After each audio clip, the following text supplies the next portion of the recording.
And here we are. It has been about a week since I decided to refurbish and restore and upgrade my Picade from the 2014 Picade Kickstarter. And as you can see here, I've done a bunch of work cosmetically, but also a bunch of work internally.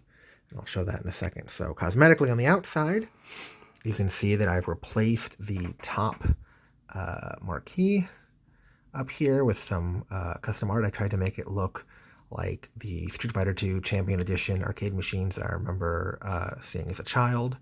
Um, I went and I took out the screen in here and I put in a new mat. So I took the original mat and had to kind of resize it a bit to get it to fit around this size and this form factor. So I got that installed. I think looks great. And then for the joystick, I replaced the original Picade ball top here with a bat top and put in these new HAP style buttons. They're not actually HAP buttons. They're these kind of hybrid buttons where they have the HAP style concave buttons on the top, but they have the newer micro switches underneath, and so they're a lot shorter than full-size HAP buttons are very tall, and I was worried they wouldn't fit in this cabinet. So I used these hybrid ones, which I found online, and they work great. I love them, and most importantly, they have a locking nut on the inside, which holds them in place. So they're a lot more responsive, a lot more reliable than the previous buttons, and they don't shift around or pop out like the old buttons were. And then you can see I created this new image art by taking the original kind of Street Fighter Champion Edition art and resizing it and moving it around so that, because of the different layout, and like making this diagonal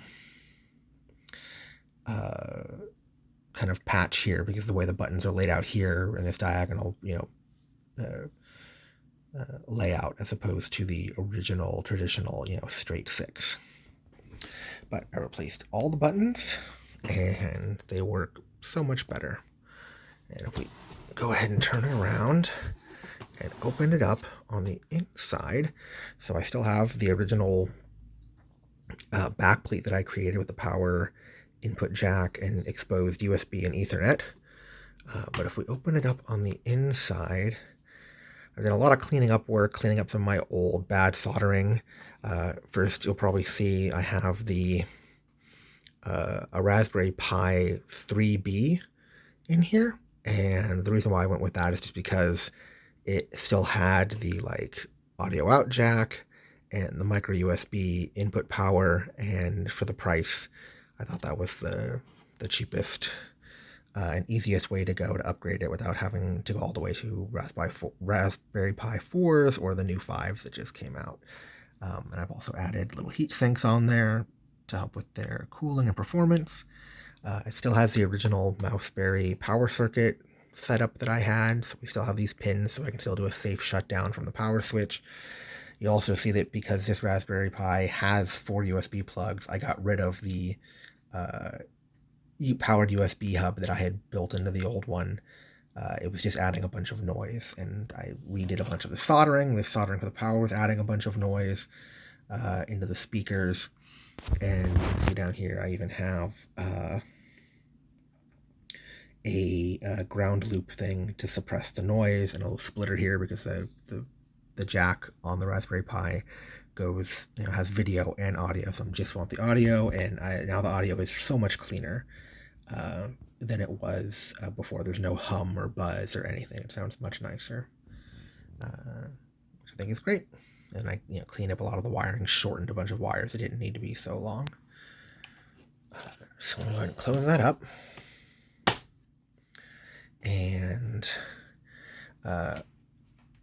one of the other changes is I needed a new power supply. So instead of the little brick that I had before, I have a much larger 6 amp 5-volt power supply here. So now I was getting under voltage errors with my old power supply. So the new Raspberry Pi needs more power, plus I'm also powering obviously the speaker amp and the monitor off of this one plug. So let me go ahead and turn it on. So the screen inside is still the original 640 by 480 screen connected via HDMI. The speakers are still connected via this audio amp here, which I have the power supply, or sorry, the volume controlling its volume knob here for controlling how much power from the power supply, right? With an amp circuit to make it louder. And I have some custom art here, and this time around, rather than using old RetroPie, I used Batocera just because after playing around with it in some test scenarios, I found that it was a lot cleaner experience, what I was looking for. And specifically, I have it all set up here so that it boots directly into favorites. Even if I go to all games, there are only 80 games on here. They're all arcade games. I did not put the entire set of every ROM that I've ever seen. I focused purely on games that I would actually play and actually enjoyed. So there's a variety of games, all of them using the FP Neo latest emulator. And so now we can see if I go down here and some of my favorites, and I start hyper fighting here.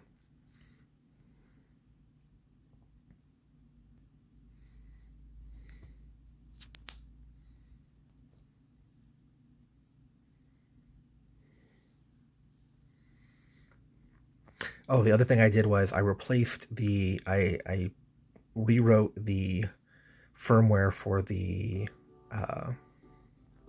controller board. So now instead of reporting as a HID keyboard, it now reports as an actual joystick. So all the buttons are actually buttons and not keyboard presses.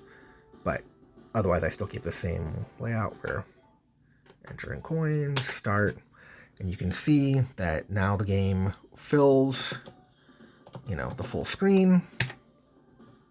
It's not cropped like it was in the past, and all the buttons are mapped correctly. So now I actually have, and I don't get any weird button presses or anything flaky anymore. Much better buttons, much better with the HID joystick instead of emulating a keyboard. And yeah, I've configured it exactly the way I want it. Got a little bit of a filter on there to make it look a little more like an old arcade CRT, but not too much. And the same buttons that I was using before to exit out. So I really enjoy it now. I like that it's a lot more focused experience. And most of all, I would say, well, not every game, performance-wise, isn't as great as I thought it would be, the upgrade. So a lot of the games do play a lot better now. But there are still several games, like, for example, if I go and do like the CPS 3 games, like Street Fighter 3, it will play, but it is definitely slow. So that's fine. I don't need all of those latest games to work. Part of the exercise was just creating a curated set of games I would play. I have other systems that I could play these games on. But now I have a much more focused experience, and it has all the art. It's not just the loose list. It's connected via Wi-Fi, so I can easily add more ROMs. I probably won't add that many more. I think at 80, I've run out of ideas of games that I actually care about that I want on here. But CPS games, CPS 2 games, Neo Geo games all run really well. And it was quite a fun project for just about a week's worth of work.